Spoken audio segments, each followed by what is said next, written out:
It recently came out through a news outlet that it wasn't actually a knife and it was actually a cleat cleaner. They had opportunity to walk away and they chose not to walk away. He did not react until they touched him. Whatever, it was 2-on-1. How was he not defending himself? I feel terrible that a life was lost, but at the same time, I'm with this guy until you prove me otherwise. I definitely don't trust the wisdom of the crowd, and people will become forensic specialists, crime scene investigators. In this particular case, we're talking about Karmelo Anthony, not the basketball player, but the young man, the young athlete, the young man who was charged, I believe, with murder in Texas after an incident occurred where there was a stabbing. Another young student, being Caucasian, was stabbed, died. And he was charged. I think they had like $1 million bail initially. There was outrage in regards to the amount of bail that was being charged. Eventually, it looks like that had changed or was reduced to around 250. He's currently at home under house arrest with his family. But since the incident occurred, there's been a lot of what sounds like outrage. For me, I'll be honest, until 3 days ago, or maybe 2 days ago, was not really aware of the story. I did see people talking about it from afar, but I wasn't sure of the details. So pardon my ignorance in that way. But what are you guys' thoughts? I'm sure you guys have heard it. There may have been recent developments, and I think that's been part of the issue. So what are your thoughts in regards to this Karmelo Anthony story and the tragic incidents that happened in Texas? I don't know all the. Oh, y'all are ready to rock and roll today. I was going to pause because I don't know all the recent developments. Like, you said that. I was going to grab from my phone real quick. Like, what did I miss? The general lay of the conversation for me is, of course. Well, is it different? Would it be different if it was a white person? Of course it would be, because people automatically assume that black people are more aggressive, that we're the aggressors, we're the predators, we're whatever. They made movies about it or whatever. So, but I think if you look at these gentlemen, they were big. Look at this man; he was kind of thin. People's accounts said they broke his property and that they threatened him or whatever, told him he's going to get it or whatever. It was 2-on-1. How is it not self-defense? I don't even know why he's being charged. So, as we follow this, I think there's one side of America that tends to shade a certain way that is looking for some sort of lynching, right? And I'm not saying it's all of them, but I think there's definitely a representative portion. And then there's another side that is saying, where was his outrage when Trayvon Martin was just walking through a neighborhood? He was minding his own business, right? Like, make it make sense. But I think we have to accept that the system just doesn't do us fair. And if we don't speak up, it never will. And maybe we should just police our own neighborhoods. So I digress. I got my soapbox. Sorry, y'all. Soapbox. Same thing. So my bad. So I think the biggest troubling part of this story is that there was a cycle of bullying. It wasn't the first time. Right? Somebody could have stepped in. Nobody's asked where the teachers are. They blame this young man. Nobody said, where were the people all the time this fighting was going on? Nobody's pointing out it's still 2-on-1. Whatever he had to grab, be it a brick, be it a truck, be it a chair, it was 2-on-1. He had to, how was he not defending himself? The fact that we're still talking about it says that there's something wrong with our system. Okay, hold on, Jay. I got to ask this because we were talking about new information. Yeah. So you're speaking to a fight. Can you be more specific in regards to the fight you're speaking to? All right. So he had an interaction with the guys before, right? Okay. This fateful meeting was not their first interaction. He had an interaction with the guys before somewhere else, like purportedly at a party, but that was separate. And at the party, the guy, the black dude, had got handled at the party. Okay. And they told him he was going to get some more. That was my understanding. And so when he showed up at this track meet, right, they came to where he was minding his own business, and he started messing again, told him he had to leave. The man was there to run the track meet. That's what I'm saying. And so the fight sets in motion that he could have been in fear for his life. Even if he wasn't, they destroyed his property, and they were both attacking him at one time. So I think it's still the same thing. Just to be clear, when you said there's two of them, you were talking about the fight that occurred prior, not the day of the incident. I just want to make sure, because no, the account that I heard was that but the account that I listened to on my public radio was that, I think it was public radio, yeah, because it's all listed in the car. Anyway, so the account that I heard was there were both brothers were there. They both were in a struggle. he took out the knife and stabbed one, and then the other one, he noticed his brother was stabbed, and he was like, of course, he stopped fighting and started trying to tend to his brother, and dude kind of left. They were both involved in the scuffle. Only one of them got stabbed. So once one was stabbed, they stopped fighting. Okay. I just want us to be All very. three guys. That's how I heard. Yeah, allegedly. Okay. There we go. Okay. I just want us to be a little careful in regards to the information that we are spreading in regards to the particulars here, because I think we all can agree, regardless of what side of this you fall on, that misinformation is a bad thing. Mhm. Can we agree with that to a certain Yes. extent, right? Because it can, especially in this case, I think that's where legitimately there's some concern, right? So I just want us to try to avoid adding as much misinformation as possible. So that's the only thing I'm kind of being very careful about. But go ahead, whoever has more details, right? Because as far as I'm concerned, I did not know of what Jay said, and let me set the floor a little bit because I feel like maybe having not had as much information. So when I initially went to go read the article to get information in real time, there was like 3 or 4 different articles that I read. And in terms of anything about there being an altercation from before, I think there was a mention of that, but there was no police called at that time. And so I did hear about that, but there was no details about the particulars. Uh, it was a knife that was involved, which led people to question why would he have a knife. So there was conversations in regards to that. So there's just been a lot of information. So what I landed was that he was in the tent. He was told to leave. He was not necessarily supposed to be there. And then when he was told to leave, the guy who tried to get him to leave, he told him, "Hey man, if you put your hands on me, it's going to be an issue." Yada yada yada. Right. So a lot of, I guess, the pro-white or the this nigga did this shit, let's lynch him movement, I guess, painted a narrative, if we're going to say it that way. But I don't know. And then from there's been more information. So the first place I'd ask is, where are y'all getting this other information from? Because I am not able to find it. So let's start there with anything that's outside the narrative. Where are you guys getting this information from? I did hear the mother speak today, for example. I don't believe the father spoke. I think the lawyer did speak, but the mother spoke in regards to, hey, what they're going through, but she made it clear she was not going to mention anything as it relates to the particulars of this case, yada, yada, yada. So I don't know who's been talking, who hasn't been talking, who stopped talking. So can y'all please edify us of where you guys are getting some of this additional information? Yeah, I'm go ahead, Jay. You want the confirmation of the altercation or whatever, or what are you asking for? The fight before, or how it went down? You were giving details that happened in the tent, were you not, sir? No, I was saying in the tent it was said that he threw the phone.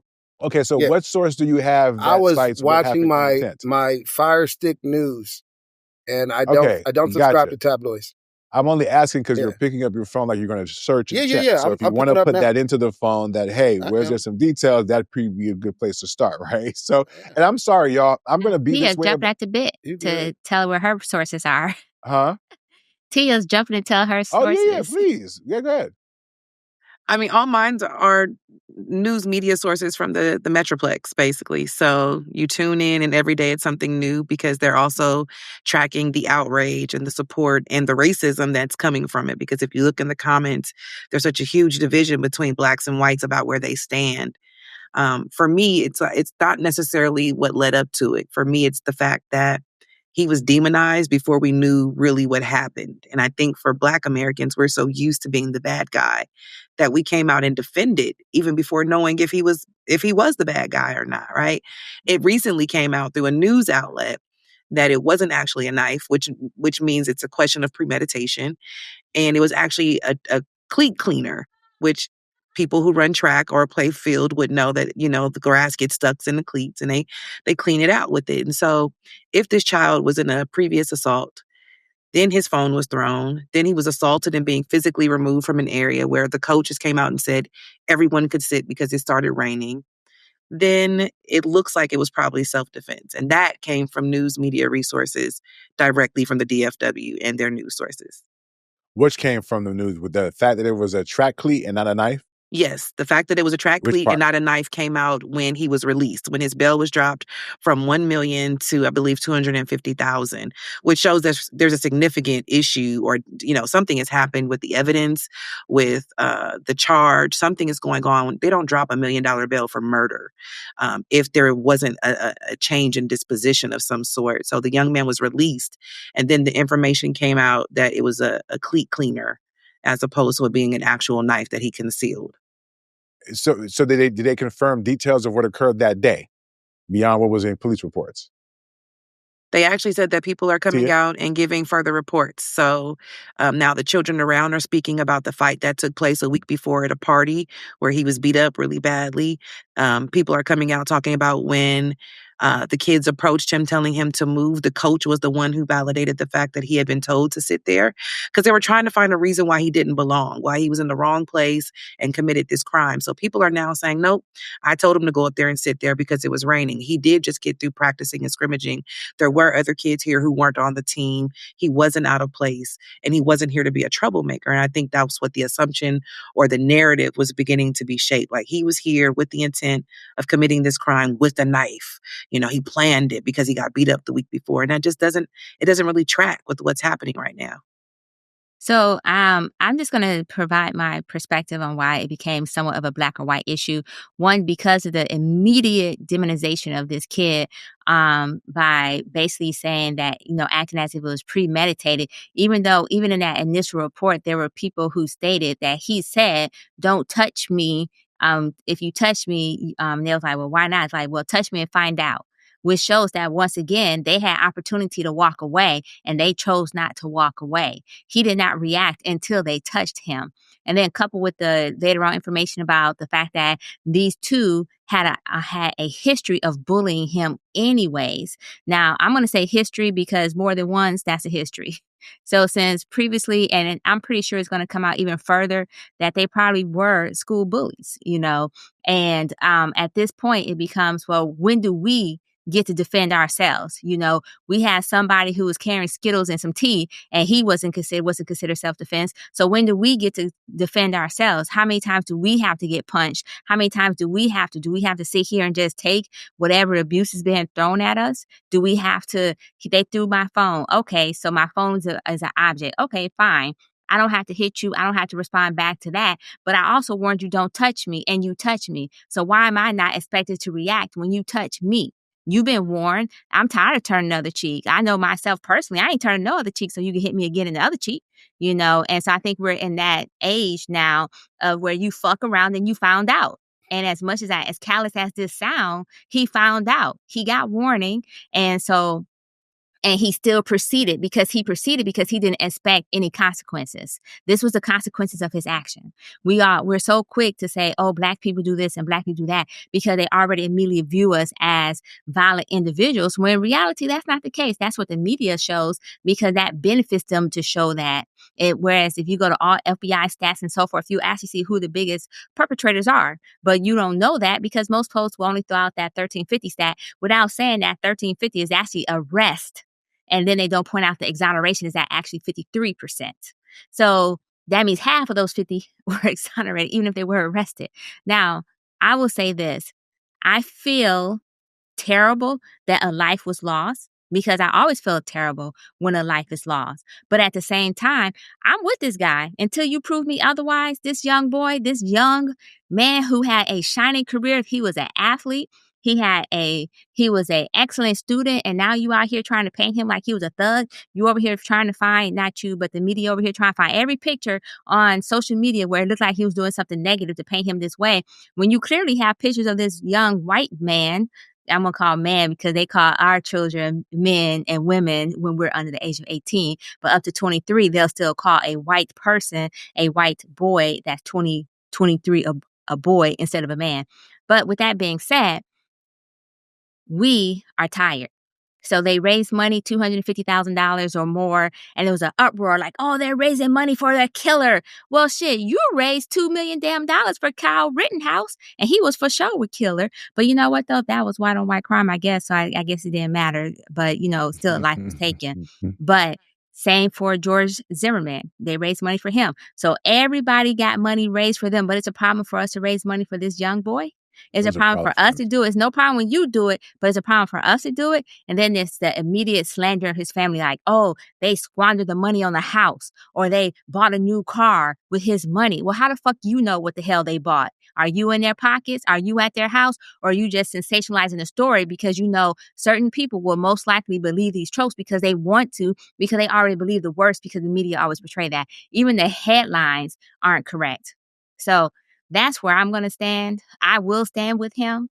And his GoFundMe, I do support his GoFundMe because, hey, at the end of the day, if we can't defend ourselves when we're actively being harmed, when we're actively being hurt, then why in the hell can you defend yourself when you're not even being hurt?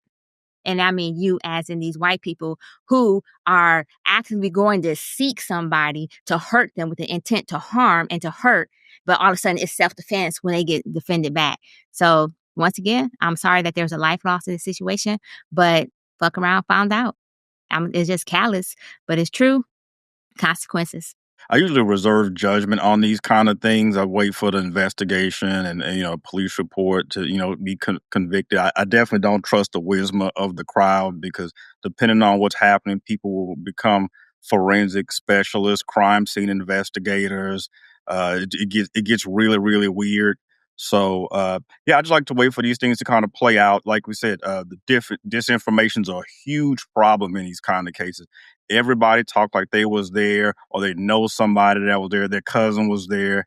It went from a knife. Now we find out it's a cleat cleaner. So other details are going to come out. But I think we need to not be triggered. And that's one thing as Black people why we get trolled because everybody knows we're easily triggered and trolled, and that's why we get played a lot of times. So let's wait for the investigation. Let's wait for the trial to come out. I can't say when I heard, oh, he had a knife at the track meet. I was like, well, that's kind of odd. That seems a bit weird. So that immediately sent up a red flag. So that's why I say, look, let's wait for this to kind of play out and let the investigation work its way through, and let's relax. Let's get to the facts and let those things come out. Yes, thank you so much, Delvin. I'm so glad that you went ahead of me with saying that, so that you said it so eloquently and smoothly that I don't even have to repeat it. I'll be honest, there's a reason, because what you said, Delvin, is the reason why I haven't been paying attention. I don't have a lot of bandwidth. I just don't. Like, if you're talking about looking for stories to be outraged about, I'm sure there's some that happen every day. And I kind of wonder, like, why certain stories get certain attention, I guess. And so kudos to all of you guys who did pay attention, and maybe your voice was heard in regards to the reduction of bail. So there was some positive outcome to your outrage. But by and large, aside from the interest that I think we show in these types of cases, I don't know, I guess I'm becoming more cynical. Maybe that's just really what it is. You know what I mean? But I love the point that Delvin made, because more information. That's why I kept on harping in the beginning, right? Like, we hear these stories, this person said this and this person, and before you know it, you don't even know what to believe. Like, I genuinely right now I'm sitting here because I was asking earnestly, like, I read one thing. I get that we can't believe the news anymore, so that's a problem to a certain extent. Because as I'm looking and y'all talking, I'm looking up knife, track, cleat, cleaner. I find nothing.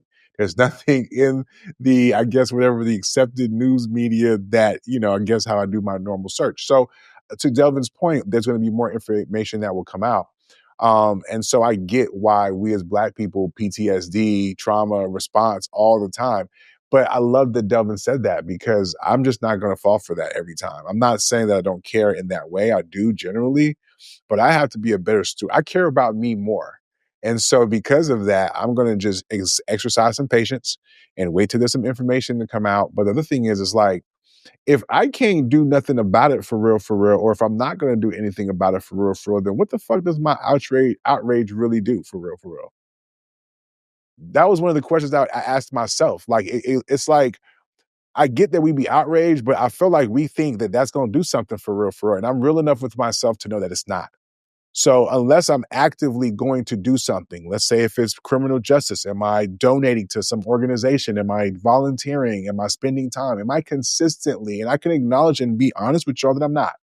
I do my thing, but in no way, shape, or form is it enough for me to feel like I'm doing enough. right? Let's be honest, for real, for real.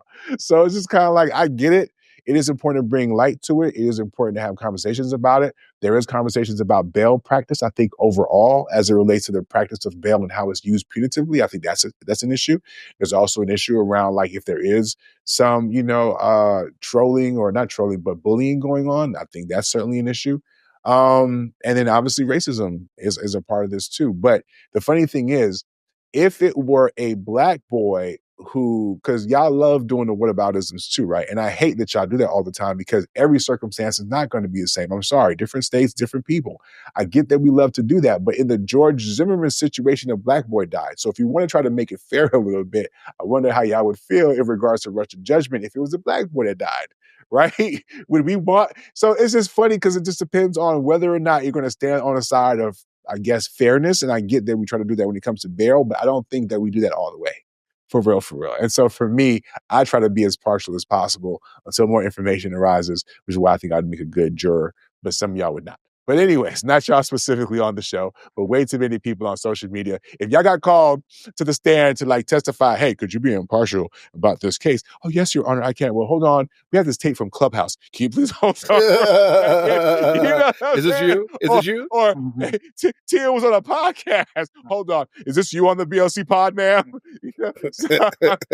I would never be selected for a jury.